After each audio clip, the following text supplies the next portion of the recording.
என் சொந்தங்களுக்கு வணக்கம். எல்லாரும் எப்படி இருக்கீங்க? ஏன் வீடியோ போடல? வீடியோ போட்டால் தானே நல்லாயிருக்கும். நீ நிறைய ஹெல்த் பெனிஃபிட்ஸ்லாம் சொல்கிறிய, கொஞ்சம் வீடியோ போடேன் அப்படின்னு சொல்லிட்டு இருந்தேன். நம்மளோட ஃப்ரெண்ட்ஸுக்கும் நம்ம கஸ்டமருக்கும் திரும்ப வந்துட்டேன்னு சொல்லு அப்படின்னு சொல்லி ஒரு டைலாகை போட்டுட்டு, நான் இனிமேல் வந்து டெய்லி வந்து நம்ம வீடியோ போஸ்ட் பண்ணலாம். நம்ம என்ன பண்ணுறோம், நம்மளோட ப்ராடக்ட்ஸ் எப்படி பண்ணிகிட்ருக்கோம், அதில் என்னென்னலாம் சேர்க்குறோம், அதோட ஹெல்த் பெனிஃபிட்ஸ் என்ன அப்படின்னு போடலான் இருக்கேன்.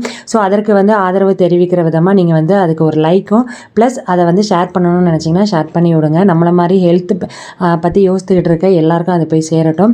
ஏன் வரலை அப்படின்னு கேட்பீங்க. நம்மளோட யூனிட் வந்து நம்ம ஓப்பன் பண்ணிட்டோங்க. ஆமாம், அந்த கன்ஸ்ட்ரக்ஷன் ஒர்க் போனதுனால தான் கொஞ்சம் என்னால் வந்து கான்சன்ட்ரேட் பண்ண முடியல. இனி நம்ம ரெகுலராக வந்து வீடியோஸ் போடலாம். ப்ளஸ் ஹெல்த் பெனிஃபிட்ஸோட நம்ம பார்த்திங்கன்னா வந்துட்டு ஒரு 70க்கும் மேற்பட்ட பொருட்கள் வந்து செஞ்சு கொடுத்துட்ருக்கோம். ஆரோக்கியமான முறையில் இயற்கை முறையில் விளையக்கூடிய பொருட்களை பயன்படுத்தி சுத்தமாக பண்ணி கொடுத்துட்ருக்கோம். வேணுன்றவங்க கீழே தெரிகிற வாட்ஸ்அப் நம்பருக்கு நீங்கள் கான்டெக்ட் பண்ணி வாங்கிக்கலாம். அதுபோக நம்ம பிரான்ச்சஸ்லேயும் நீங்கள் போய் வாங்கிக்கலாம்.